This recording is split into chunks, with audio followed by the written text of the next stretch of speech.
ನಮಸ್ಕಾರ ಸ್ನೇಹಿತರೆ, Nayaz farming ideas ಸ್ವಾಗತ. ಇವತ್ತು ಹೊಸ ವಿಚಾರ, ಹೊಸ ವಿಷಯಗಳ ಬಗ್ಗೆ ತಿಳ್ಕೊಳ್ಳಿಕ್ಕೆ ನಮ್ಮ ಯೂಟ್ಯೂಬ್ ಚಾನಲ್ ಇದೆಯಲ್ಲ, ನಯಾಸ್ ಫಾರ್ಮಿಂಗ್ ಐಡಿಯಾಸ್ ಭಾಳ ಹೆಲ್ಪ್ ಆಗ್ತಿದೆ ಅಂತ ಭಾಳ ಜನ ಹೇಳ್ತಾರೆ. ಧನ್ಯವಾದಗಳು. ವಿಡಿಯೋನ ಭಾಳ ಜನ ಸ್ಕಿಪ್ ಮಾಡ್ತಾರೆ. ಸ್ಕಿಪ್ ಮಾಡ್ದಂಗೆ ನೋಡಿದ್ರೆ ಬಹಳ ಮಾಹಿತಿಗಳು ಹೋಗ್ತವೆ. ನಾನು ಇನ್ನೊಂದ್ಸರಿ ಹೇಳ್ತೀನಿ, ಸ್ಕಿಪ್ ಮಾಡೋದಂಗೆ ನೋಡಿ. 5 ನಿಮಿಷ 10 ನಿಮಿಷ ನಿಮ್ಮದು ವೇಸ್ಟ್ ಆಗ್ಬೋದು. ಬಟ್ ನಾಲೆಜ್ ಇದೆಯಲ್ಲ, ನಾಲೆಜ್ ಭಾಳ ಇಂಪಾರ್ಟೆಂಟ್ ಆಗುತ್ತೆ. ನಾಲೆಜ್ ಪಡ್ಕೊಳ್ಳಿ. ಎಲ್ಲ ರೀತಿಯಿಂದನೂ ಸಕ್ಸಸ್ ಕಡೆ ಹೋಗೋಕ್ಕೆ ನೀವು ಪ್ರಯತ್ನ ಪಡಿ. ಇವತ್ತು ನಾವು ನಮ್ಮಲ್ಲಿ ಬಹಳ ಜನ ಏನು ಹೇಳಿದ್ದಾರೆ ಅಂದರೆ, ಒಂದು ಸಮಸ್ಯೆ ಸರ್, ಗರ್ಭಪಾತ ಸಮಸ್ಯೆ ಭಾಳ ಆಗ್ತದೆ. ಗರ್ಭ ನಿಲ್ತಾ ಇಲ್ಲ. ನಮ್ಮ ಸಮಸ್ಯೆಗಳು, ನಮ್ಮ ಹಸುಗಳಲ್ಲಿ ಗರ್ಭ ನಿಲ್ತಾ ಇಲ್ಲ. ಯಾಕೆ ನಿಲ್ತಾ ಇಲ್ಲ? ನಾವು ಸಿಮೆಂಟ್ ಕೊಡ್ತೀವಿ, ಸಿಮೆಂಟ್ ಒಳ್ಳೆ ತೊಗೊಂಡು ABS ಅದು ಇದು ಅಂತ ಯಾವುದೋ ಒಂದು ತೊಗೊಂಬಂದು ಸಿಮೆಂಟ್ ಕೊಡ್ತೀವಿ, ಅದು ಗರ್ಭ ನಿಲ್ತಾ ಇಲ್ಲ. ಏನು ಸರ್ ಸಮಸ್ಯೆ ಅಂತ ಕೇಳಿದ್ದಾರೆ. ನೋಡಿ, ಸಿಮೆಂಟ್ ಯಾವುದಾದ್ರು ಹಾಕಿ ಪೂರ್ತಿ ನೋಡಿ, ವಿಡಿಯೋನ ಪೂರ್ತಿ ನೋಡಿದಾಗ ಗೊತ್ತಾಗುತ್ತೆ. ಸಿಮೆಂಟ್ ನೀವು ಯಾವುದಾದ್ರು ಹಾಕಿ, ಸಿಮೆಂಟ್ ನೀವು ವರ್ಲ್ಡ್ ವೈಡ್ ಹಾಕಿ, ABS ಹಾಕಿ, ಸೆಕ್ಸಿಮೆನ್ ಹಾಕಿ, ಯಾವುದಾದ್ರೂ ಹಾಕಿ, ಆದರೆ ಹಸುಗಳಲ್ಲಿ ಹಾಕುವ ವಿಧಾನ ಹಾಗೂ ಯಾವ ಸಮಯದಲ್ಲಿ ಮತ್ತು ಯಾವ ರೀತಿಯಲ್ಲಿ ಹಾಕಬೇಕು ಅನ್ನೋದು ಭಾಳ ಇಂಪಾರ್ಟೆಂಟ್ ಆಗುತ್ತೆ.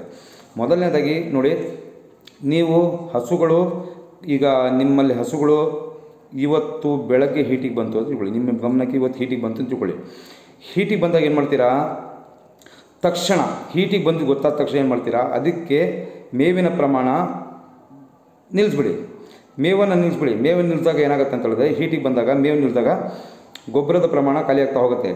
ನೀವು ಹೀಟಿಗೆ ಬಂದಾಗ ಏನಾಗುತ್ತೆ ಅಂದರೆ, ಹಿಂಡಿ ಕೊಡೋಕೆ ಹೋಗಬೇಡಿ ಮತ್ತು ಮೇವು ಆಲ್ಮೋಸ್ಟ್ ಭಾಳ ಕಡಿಮೆ ಮಾಡಿ. ಏಕೆ? ಅದು ಕನಿಷ್ಠ ಪಕ್ಷ ಇಲ್ಲೊಂದು 10 ಗಂಟೆ ಹಿಂಡಿ ಮತ್ತು ಮೇವಿನ ಕಡೆ ದೂರ ಇಟ್ಟಾಗ ಏನಾಗುತ್ತೆ ಅಂತ ಹೇಳಿದ್ರೆ, ಆ ಹೊಟ್ಟೆಯಲ್ಲಿರುವಂಥ ಪ್ರಮಾಣ ಇದೆಯಲ್ಲ, ನಿಮ್ಮದು ಗೊಬ್ಬರದ ರೂಪದಲ್ಲಿ ಖಾಲಿ ಆಗಲಿ. ಮೂತ್ರದ ರೂಪದಲ್ಲಿ ಗೊಬ್ಬರದ ರೂಪದಲ್ಲಿ ಖಾಲಿ ಆದಾಗ ಹೊಟ್ಟೆ ಖಾಲಿ ಇರುತ್ತೆ. ಆವಾಗ ನೀವು ಸಿಮೆಂಟ್ ಕೊಡಿದಾಗ ನಿಮ್ಮಲ್ಲಿ ಆ ಸಿಮೆಂಟ್ 90% ನಿಲ್ಲೋ ಚಾನ್ಸಸ್ ಇರುತ್ತೆ. ಏಕೆ ಅಂದರೆ, ನೀವು ಕೊಟ್ಟ ಸಿಮೆಂಟು ಇಮಿಡಿಯೇಟ್ಲಿ ಏನಾಗುತ್ತೆ ಅಂದರೆ, ಹೆದರಿಕೆಯಿಂದ ಹಸುಗಳು ಮತ್ತು ಮೂತ್ರ ಆಗೋಕ್ಕೆ ಸ್ಟಾರ್ಟ್ ಆಗ್ತವೆ. ಆವಾಗ ನೀವು ಕೊಟ್ಟಿರೋ ಸಿಮೆಂಟ್ ಇದೆಯಲ್ಲ, ಆ ಗೊಬ್ಬರದ ರೂಪದಲ್ಲಿ ನಿಮ್ಮದು ಖಾಲಿ ಆಗುತ್ತೆ. ಎಲ್ಲಿ ತನಕ ಅಂತ ಹೇಳಿದ್ರೆ, ಹಸುಗಳು ನೀವು ಸಿಮೆಂಟ್ ಕೊಡಬೇಕಾದ್ರೆ ಮೇವು ಮತ್ತು ಹಿಂಡಿ ತಪ್ಪಿಸೋದ್ರಿಂದ ಕನಿಷ್ಠ ಪಕ್ಷ 10 ಗಂಟೆ ಪ್ರಮಾಣದಲ್ಲಿ 10 ಗಂಟೆ ನೀವು ಹಿಂಡಿ ಮತ್ತು ಮೇವು ಕೊಡೋದ್ರಿಂದ ಹಳೆ ಗೊಬ್ಬರ ಏನಿರುತ್ತೆ ಪೂರ್ತಿ ಖಾಲಿಯಾಗಿರುತ್ತೆ. ಆಮೇಲೆ ನೆಕ್ಸ್ಟ್ ಏನು ಮಾಡ್ತಾರೆ, ಡಾಕ್ಟ್ರ್ ಬಂದ ತಕ್ಷಣ ಗೊಬ್ಬರ ಕ್ಲೀನ್ ಮಾಡಿ ಸಿಮೆಂಟ್ ಕೊಡ್ತಾರೆ. ಸಿಮೆಂಟ್ ಕೊಟ್ಟಾಗ ಮತ್ತೆ ನೀವು ಹಿಂಡಿ ಮೇವು ಸಿಮೆಂಟ್ ಕೊಟ್ಟಿದ್ದು 2 ಗಂಟೆ ನಂತರ ಕೊಡೋಕೆ ಹೋಗಬೇಡಿ.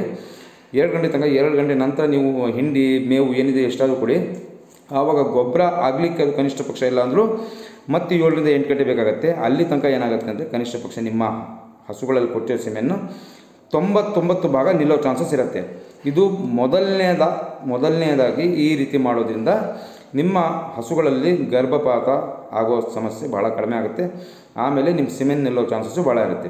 ಮತ್ತು ಎರಡನೇದಾಗಿ, ಗರ್ಭಕೋಶ ಆಲ್ಮೋಸ್ಟ್ ಏನಾಗುತ್ತೆ ಅಂತ ಹೇಳಿದ್ರೆ, ಹೀಟಿಗೆ ಬಂದಾಗ ಹಸುಗಳು ಒಂದು ಅದರ ಚಲನವಲನ ನೋಡಿ, ಕೆಲವೊಂದು ಬಾಲ ಮೇಲೆ ಎತ್ಕೊಂಡಿರ್ತವೆ. ಆ ಟೈಮಲ್ಲಿ ಗೊತ್ತಾಗುತ್ತೆ ಅದು ಹೊಟ್ಟೆಯಲ್ಲಿ ಸಮಸ್ಯೆ ಇದೆ ಅಂತ. ಅದೊಂದು ಸ್ವಲ್ಪ ಹೊಟ್ಟೆ ಕ್ಲೀನ್ ಮಾಡಿಸೋ ಪ್ರಯತ್ನ ಪಡಿ. ನೀವು ಯಾವ ರೀತಿಯಾಗಿ ನೀವು ಸಿಮೆಂಟ್ ಕೊಡ್ತಿದ್ದೀರಾ ಅದೇ ರೀತಿ ಹಸುಗಳಲ್ಲಿ ಇನ್ನೂ ರಿಪೀಟರ್ಸ್ ಜಾಸ್ತಿ ಆಗ್ತಾಯಿದೆ ಅಂದಾಗ ನೀವೇನು ಮಾಡಬೇಕಂದು, ಒಂದು 2 ಡೇಸ್ ಕಂಟಿನ್ಯೂ ಆಗಿ ಮಿನರಲ್ ಮಿಕ್ಸ್ಚರ್ ಕೊಡಬೇಕು. ಮಿನರಲ್ ಮಿಕ್ಸ್ಚರು ಪ್ಲಸ್ ಸೋಡಾ ಪುಡಿ ಕೊಡಬೇಕು. ಈಗ ನಾವು ಕೊಟ್ಟಿದ್ದೀವಿ, ಈ ರೀತಿ ಮಾಡೋದು ನಾವು ಕೆಲವೊಂದು ಸಲ ಕೊಟ್ಟಿದ್ದಾಗ 2 ಡೇಸು ಕಂಟಿನ್ಯೂ ಸೋಡಾ ಪುಡಿ ಮತ್ತು ಮಿನರಲ್ ಮಿಕ್ಸ್ಚರ್ ಕೊಡ್ತಾ ಇರಬೇಕು. ಆವಾಗ ಏನಾಗುತ್ತೆ ಅಂದರೆ, ನಿಮ್ಮ ಸೋಡಾ ಪುಡಿಯಿಂದ ಇರುವಂಥ ಗ್ಯಾಸ್ಟ್ರಿಕ್ ಪ್ರಮಾಣವೂ ಕಡಿಮೆ ಆಗುತ್ತೆ.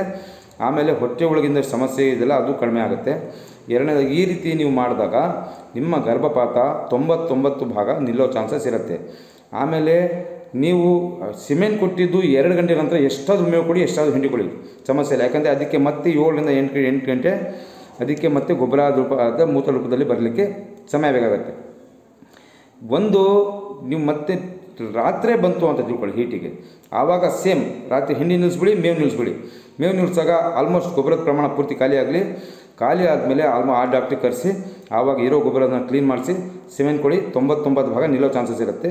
ಮತ್ತು ರಿಪೀಟರ್ ಆಗೋದು ಭಾಳಷ್ಟು ಫೀಡ್ ಕಡೆಯಿಂದ ಆಗುತ್ತೆ. ಕಾನ್ಸಂಟ್ರೇಷನ್ ಫೀಡ್ ಇದೆಯಲ್ಲ, ಈಗ ಏನಾಗುತ್ತೆ ಅಂದರೆ, ಬಾಡಿ ಗ್ರೋತಿಗೆ ನಿಮ್ಮ ವಿಟಮಿನ್ನು, ಕ್ಯಾಲ್ಶಿಯಂ ಭಾಳ ಮುಖ್ಯ. ನಾವು ಯಾವ ಹಸುಗೆ ಹೈ ಹಿಲ್ಡ್ ಎನಿಮಲ್ ಅಂತೀವಿ, ಅಧಿಕ ಇಳುವರಿ ಕೊಡುವಂಥ ಹಸುಗಳಲ್ಲಿ ಸಮಸ್ಯೆ ಏನಂದರೆ, ಬಾಡಿ ಗ್ರೋತ್ ಕಡಿಮೆ ಮಾಡುತ್ತೆ. ಯಾಕಂದರೆ ಸಿಂಪಲ್ ಲಾಜಿಕ್ಕು, ಹಸುಗಳಲ್ಲಿ ಯಾವತ್ತೂ ನಾವು ಹಾಲು ಪ್ರೋಟೀನ್ ಅಂಶ ತೆಗಿತಾ ಇರ್ತೀವಿ, ಕ್ಯಾಲ್ಶಿಯಂ ಹಾಲಿನ ಮುಖಾಂತರ ಬಾಡಿ ಹೋಗ್ತಾ ಇರುತ್ತೆ. ಸೊ ಅದನ್ನು ಮತ್ತೆ ನೀವು ರೈಸ್ ಮಾಡ್ಕೋಬೇಕು ಅಂದಾಗ ಕಾನ್ಸಂಟ್ರೇಷನ್ ಫೀಡ್ ಕಡೆನೇ ನೀವು ಹೋಗಬೇಕಾಗತ್ತೆ. ಒಂದು ಹೈ ಹೀಲ್ಡ್ ಮಿನಿಯಲ್ ಆದರೆ ಅದಕ್ಕೆ ಮಿನರಲ್ ಮಿಕ್ಸ್ಚರ್ ಬೇಕಾಗುತ್ತೆ. ಮತ್ತು ಇನ್ನು ಎರಡನೇದಾಗಿ ಅದಕ್ಕೆ ಕ್ಯಾಲ್ಶಿಯಂ ಅವಶ್ಯಕತೆ ಇದ್ದೇ ಇರುತ್ತೆ. ಮತ್ತು ನೀವು ಹಿಂಡಿ ರೂಪದಲ್ಲೇ ನೀವು ಕ್ಯಾಲ್ಶಿಯಮ್ಮು ವಿಟಮಿನ್ನು ಎಲ್ಲ ಇರುವಂಥ ಹಿಂಡಿ ಯೂಸ್ ಮಾಡಿದ್ರೆ ಮತ್ತೇನು ಕೊಡುವಂಥ ಅವಶ್ಯಕತೆ ಇಲ್ಲ. ನಮ್ಮಲ್ಲಿ ನೋಡಿ 50 kg ಬ್ಯಾಗ್ ಬರುತ್ತೆ. 50 kg ಬ್ಯಾಗಲ್ಲಿ ಆಲ್ ಇನ್ಕ್ಲೂಡಿಂಗ್ ನೀವು ಯಾವುದೇ ರೀತಿಯಾದ ಬೇರೆ ಕಂಟೆಂಟ್ ಹಾಕೋ ಅವಶ್ಯಕತೆಯೇ ಇಲ್ಲ. ಎಷ್ಟು ಪ್ರಮಾಣ ಹಸು ಕೊಡ್ತೀರೋ ಅಷ್ಟು ಪ್ರಮಾಣ ಕೊಟ್ಟರೆ ಮುಗೀತು, ಮತ್ತು ಬೇರೆ ಏನೂ ಅವಶ್ಯಕತೆ ಇಲ್ಲ. ಆದಷ್ಟು ಡ್ರೈ ಫೀಡ್ ಕೊಡಿ. ಡ್ರೈ ಫೀಡ್ ಯಾಕೆ ಅಂತ ಹೇಳಿದ್ರೆ ಹಸುಗಳಲ್ಲಿ ನೋಡಿ 4 ಥರದ ಹೊಟ್ಟೆ ಇರುತ್ತೆ. ಮೊದಲನೇ ಹೊಟ್ಟೆಯಲ್ಲಿ ಡ್ರೈ ಫೀಡ್ ಹೋಗೋದ್ರಿಂದ ಏನಾಗುತ್ತೆ ಅಂದರೆ ಮೊದಲನೇ ಹೊಟ್ಟೆಗೆ ಯಾವಾಗ ಹೋಗುತ್ತೆ ಹಸುಗಳಲ್ಲಿ ಅದು ಮತ್ತೆ ರಿಟರ್ನ್ ಮತ್ತು ಹೊರಗಡೆ ತಗೊಳುತ್ತೆ. ಮತ್ತು ನೀವು 2-3ನೇ ಹೊಟ್ಟೆಯಲ್ಲಿ ನೀವು ದ್ರಾವಣ ರೂಪದಲ್ಲಿ ಹೋಗುತ್ತೆ, ಮತ್ತು ಅದು ರಿಟರ್ನ್ ಬರಲ್ಲ. ಮೊದಲನೇ ಹೊಟ್ಟೆಯಲ್ಲಿ ನೀವು ಹೋದಾಗ ಏನಾಗುತ್ತೆ ಅಂದರೆ ಮತ್ತು ಹಸುಗಳು ಫೀಡಿಂಗ್ ಎಲ್ಲ ಕೆಲಸ ಆದಮೇಲೆ ಮೇವೆಲ್ಲ ತಿಂದಮೇಲೆ ಮತ್ತು ಅದನ್ನು ನಾವು ಮೆಲ್ಕು ಹಾಕೋದು ಅಂತೀವಿ, ಮತ್ತು ಹೊರಗಡೆ ತಗೊಳುತ್ತೆ. ಹೊರಗಡೆ ತಗೊಂಡು ಮತ್ತೆ ಮೆಲ್ಕು ಹಾಕುತ್ತೆ. ಮೇವಿನ ಜೊತೆಗೆ ಹಿಂಡಿ ಪ್ರಮಾಣ ಬಂದು ಮೆಲ್ಕು ಹಾಕೊಳ್ಳುತ್ತೆ. ಆವಾಗ ಆ ಹಿಂಡಿ ಪ್ರಮಾಣ ಆಲ್ಮೋಸ್ಟು ಗೊಬ್ಬರದ ರೂಪದಲ್ಲಿ ನಿಮ್ಗೆ ಹೋಗೋ ಚಾನ್ಸಸ್ ಭಾಳ ಕಡಿಮೆ ಇರುತ್ತೆ. ಸೊ ಯಾವ ಹಸುಗಳು ಚೆನ್ನಾಗಿ ಮೆಲ್ಕು ಹಾಕ್ತಾವೋ ಅದು ಆರೋಗ್ಯವಂತವಾಗಿದೆ ಅಂತ ಲೆಕ್ಕ. ಇದು ಫಾಲೋ ಅಪ್ ಮಾಡಿ ನಿಮ್ಮ ಹಸುಗಳು 100% ನಿಮ್ಮದು ಗರ್ಭಪಾತ ಆಗೋ ಚಾನ್ಸಸ್ ಕಡಿಮೆ ಇರುತ್ತೆ. ಮತ್ತು ಎರಡನೇದಾಗಿ ಕೆಲವರು ಡೈರಿ ಲೋನ್ ಬಗ್ಗೆ ಕೇಳಿದ್ದಾರೆ. ನೋಡಿ, ಲೋನ್ ಬಗ್ಗೆ ನಾನು ಪ್ರಾಜೆಕ್ಟ್ ರಿಪೋರ್ಟು ನಿಮ್ಗೆ ಎಲ್ಲರಿಗೂ ಕಳಿಸ್ತಾ ಇದ್ದೀನಿ. ಆದಷ್ಟು ಜನರಿಗೆ ಈ ರೀತಿ ಒಂದು ಪ್ರಾಜೆಕ್ಟ್ ರಿಪೋರ್ಟ್ ಬರುತ್ತೆ. ಈ ಪ್ರಾಜೆಕ್ಟ್ ರಿಪೋರ್ಟ್ ಏನಾಗುತ್ತೆ ಅಂದರೆ ನೀವು ಎಷ್ಟು ಹಸು ಮಾಡಬೇಕು ಅಂತ ಇದ್ದೀರಾ ಬ್ಯಾಂಕ್ ಲೋನಿಗೆ, ಆಮೇಲೆ ಎಷ್ಟು ಹಸು ಮಾಡ್ಕೊಂಡು ಇದು ಡಾಕ್ಯುಮೆಂಟೇಷನ್ ಆಫ್ ಏನಾಗುತ್ತೆ ಅಂದರೆ ಡಾಕ್ಯುಮೆಂಟ್ ಫಾರ್ ಬ್ಯಾಂಕ್ ಲೋನ್, ಈ ರೀತಿ ಫೆಸಿಲಿಟಿ. ಆದರೆ ಇದು ಮಾಡೋದಕ್ಕಿಂತ ಮುಂಚೆ ನೀವು ಏನು ನಿಮ್ಮ ಆಧಾರ್ ಕಾರ್ಡ್ನ ನನಗೆ ಕಳಿಸ್ಕೊಡಿ, ಮತ್ತು ನಿಮ್ಮ ಯಾವ ಬ್ಯಾಂಕಲ್ಲಿ ನಿಮ್ಮ ಅಕೌಂಟ್ ಇದೆ ಲೆಕ್ಕ ಕಳಿಸಿ ನನಗೆ. ಆ ಮೇಲೆ ನಿಮ್ಮ ಶೆಡ್ ರೆಡಿ ಇದೆಯಾ, ವ್ಯವಸ್ಥೆ ಇದೆಯಾ, ಅದ್ರ ಮೇಲೆ ನಾನೇನು ಮಾಡ್ತೀನಿ ಅಂದರೆ ಆ ಬ್ಯಾಂಕ್ ಮ್ಯಾನೇಜರ್ಗೆ ಮಾತಾಡಿ ನಿಮ್ಮ ಲೋನ್ ವ್ಯವಸ್ಥೆ ನಾನು ಮಾಡ್ಕೊಡ್ತೀನಿ. ಲೋನು ಮಾಡಿಸ್ಕೊಳ್ಳೋದು ದೊಡ್ಡದಲ್ಲ ಸರ್. ಲೋನ್ ಮಾಡಿಸ್ಕೊಂಡ್ಮೇಲೆ ಅದನ್ನು ತೀರಿಸಲಿಕ್ಕೆ ನಮಗೆ ಏನಾಗುತ್ತೆ ಅಂತ ಹೇಳಿದ್ರೆ ನನಗೆ ಮಾಹಿತಿ ಬೇಕು. ಮಾಹಿತಿ ಇದ್ದಾಗ ನಾವು ದುಡಿದಾಗ ನಾವು ಲೋನ್ ತೀರಿಸ್ಕೊಳ್ತೀವಿ. ಆಮೇಲೆ ಈ ನಾವು ಲೋನ್ ತೊಗೊಂಡು ಅದನ್ನು ಮತ್ತೆ ಕಡ್ದೇ ಇರೋಂಗೆ ನಮ್ಮ ಸಿಬಿಲ್ ಮಾಡ್ಕೊಳ್ಳೋದು ಬೇಡ. ಮತ್ತು ಎರಡನೇದಾಗ ಏನಾಗುತ್ತೆ ಅಂತ ಹೇಳಿದ್ರೆ ನೀವು ಹೈನುಗಾರಿಕೆ ಮಾಡ್ತೀರಾ ಅಂತ ಹೇಳಿದಾಗ ಹೈನುಗಾರಿಕೆಯಲ್ಲಿ ನಿಮಗೆ ಮೊದಲನೇದಾಗಿ ನಿಮಗೆ ಬೇಕಾಗಿರೋದು ಹಸುಗಳ ಆಯ್ಕೆ ಬಗ್ಗೆ ನಾನು ನಿಮ್ಮಲ್ಲಿ ಸೆಕೆಂಡ್ ಸ್ಯಾಟರ್ಡೇ ನಮ್ಮದು ಒಂದು ಫಂಕ್ಷನ್ ಇದೆ, ಎಲ್ಲರೂ ಬರ್ತಿದ್ದಾರೆ. ತಾವು ಆದಷ್ಟು ಜನ ಶಿವಮೊಗ್ಗ ಬನ್ನೋಕ್ಕೆ ಪ್ರಯತ್ನ ಪಡಿ. ನಮಗೆ ಅದ್ರ ಬಗ್ಗೆ ಎಲ್ಲ ನಿಮಗೆ ಮಾಹಿತಿ ಕೊಡ್ತೀವಿ. ಮತ್ತು ನೋಡಿ, ಹಸುಗಳು ಲೋನ್ ರೂಪದಲ್ಲಿ ಕೊಡ್ತೀರಾ ಸರ್, 100% ಕೊಡ್ತೀನಿ.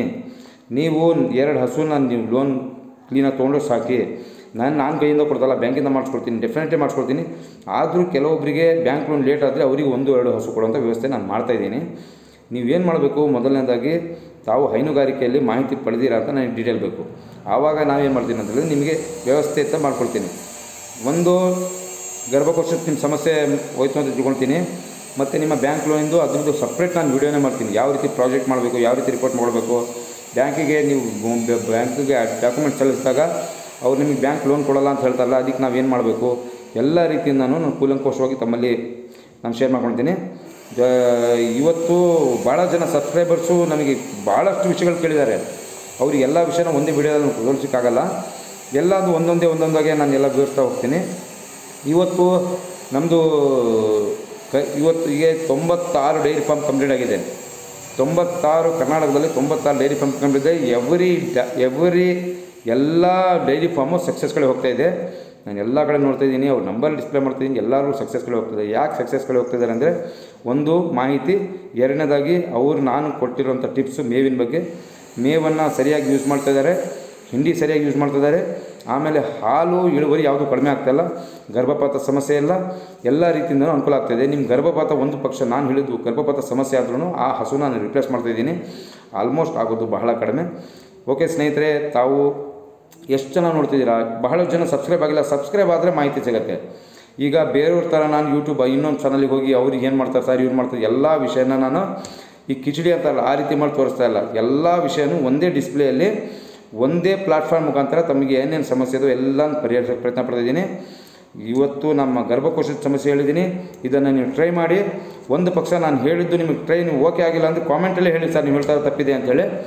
ಇನ್ನೇನು ನಾನು ನನ್ನ ತಪ್ಪನ್ನು ಒಪ್ಕೊಳ್ಳೋಕೆ ರೆಡಿದ್ದೀನಿ. ನಾನು ಮಾಡಿರೋದನ್ನು ನಮ್ಮದು ನೋಡಿ 140 ಹಸುವಲ್ಲಿ ಕನಿಷ್ಠ ಪಕ್ಷ 1-2 ರಿಪೀಟ್ ಆಗೋದು ಬಿಟ್ಟರೆ ಯಾವುದು ರಿಪೀಟ್ ಆಗೋ ಚಾನ್ಸಸ್ ಭಾಳ ಕಡಿಮೆ ಇರ್ತವೆ. ಕಾನ್ಸಂಟ್ರೇಷನ್ ಫೀಡ್ ಸ್ಟಾರ್ಟ್ ಮಾಡಿ ಎಲ್ಲರೂ ಕಾನ್ಸಂಟ್ರೇಟ್ ಫೀಡ್ ಕಳಿಸ್ತಾ ಇದ್ದೀನಿ, ಎಲ್ಲ ದೃಷ್ಟಿಗೂ ಬರ್ತಾಯಿದೆ. ಫೀಡ್ ಚೆನ್ನಾಗಿದ್ದಾಗ ಹೆಲ್ತ್ ಚೆನ್ನಾಗಿರುತ್ತೆ, ಹೆಲ್ತ್ ಚೆನ್ನಾಗಿದ್ದಾಗ ನಿಮ್ಮ ಗ್ರೋತ್ ಚೆನ್ನಾಗಿರುತ್ತೆ. ಗ್ರೋತ್ ಚೆನ್ನಾಗಿದ್ದಾಗ ಮಿಲ್ಕ್ ಚೆನ್ನಾಗಿ ಬರುತ್ತೆ. ಮಿಲ್ಕ್ ಚೆನ್ನಾಗಿದ್ದಾಗ ಪ್ರಾಫಿಟ್ ಚೆನ್ನಾಗಿ ಬರುತ್ತೆ. ಪ್ರಾಫಿಟ್ ಚೆನ್ನಾಗಿದ್ದಾಗ ನಾವು ಲೈಫಲ್ಲಿ ಲೀಡ್ ಮಾಡಲಿಕ್ಕೆ ಒಳ್ಳೆ ಅನುಕೂಲ ಆಗುತ್ತೆ. ಮುಂದೆ ಹೈನುಗಾರಿಕೆನ ಹಸುಗಳನ್ನು ಸಿಕ್ಕಾಬಿಟ್ಟೆ ಬೆಳೆಸಲಿಕ್ಕೂ ಅನುಕೂಲ ಆಗುತ್ತೆ. ಈ ಥರದಿಂದ ನೀವು ಮಾಡಿ. ಚಾನಲ್ ಸಬ್ಸ್ಕ್ರೈಬ್ ಮಾಡಿ, ಲೈಕ್ ಮಾಡಿ, ಕಾಮೆಂಟ್ ಮಾಡಿ. ಇವತ್ತು ನಮಗೆ ನಿಮ್ಮ ಪ್ರೀತಿ ನನಗೆ ಭಾಳ ಸಿಗ್ತಾಯಿದೆ. ಇನ್ನೂ ನಿಮ್ಮ ಜೊತೆಗೆ ಇನ್ನೂ ಬೆರಿಬೇಕಂತ ಇದ್ದೀನಿ. ಆದಷ್ಟು ಜನ ಎಷ್ಟು ಜನ ನೋಡ್ತಿದ್ದೀರೋ ಇಮಿಡಿಯೇಟ್ಲಿ ಬಂದ ತಕ್ಷಣ ರೆಡ್ ಬಟನ್ ಇದೆ ನೋಡಿ, ಸಬ್ಸ್ಕ್ರೈಬ್ ಮಾಡಿ, ಬೆಲ್ ಬಟನ್ ಒತ್ತಿರಿ. ಮಾಹಿತಿಗಳು ಕಂಪ್ಲೀಟಾಗಿ ಮಾಹಿತಿ ಸಿಗ್ತಾರೆ. ಓಕೆ, ಧನ್ಯವಾದಗಳು.